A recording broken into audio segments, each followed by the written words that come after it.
It's like this, ladies and gentlemen.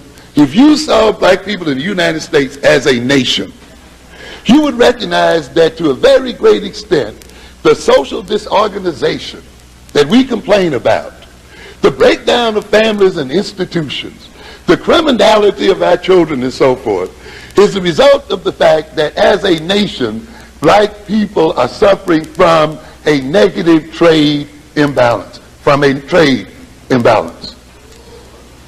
In other words, black people have an overwhelming national debt. What do we mean by that?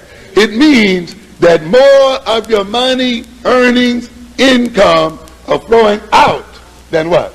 Are flowing in.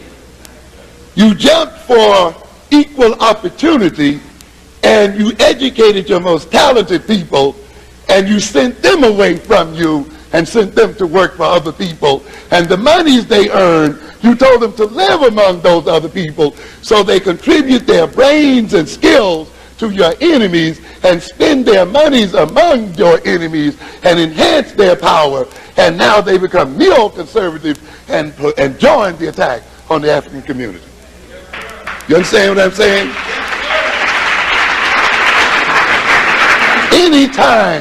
Anytime a nation buys more than it sells, anytime that a nation ships its wealth out in great bundles, anytime a nation lets other alien groups, Arabs, Koreans, and others, and whites, come into its midst and take its money out, and then let the drug dealers scrape up the rest and take that money out, their institutions are going to collapse on their heads. Your families are breaking up because they do not have the economic floor that they need to keep them there.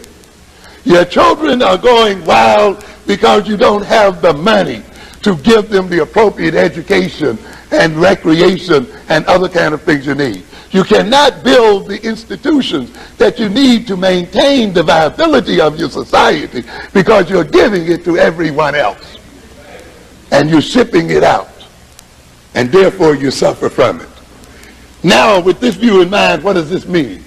You can solve this problem to a very great extent if you think of yourself as a nation, remove the aliens from your midst, and thrust out into the world and earn wealth and money and bring it back to your nation and watch its prosperity increase and watch the people become more civil with one another, build the kind of institutions to create the kind of schools you want.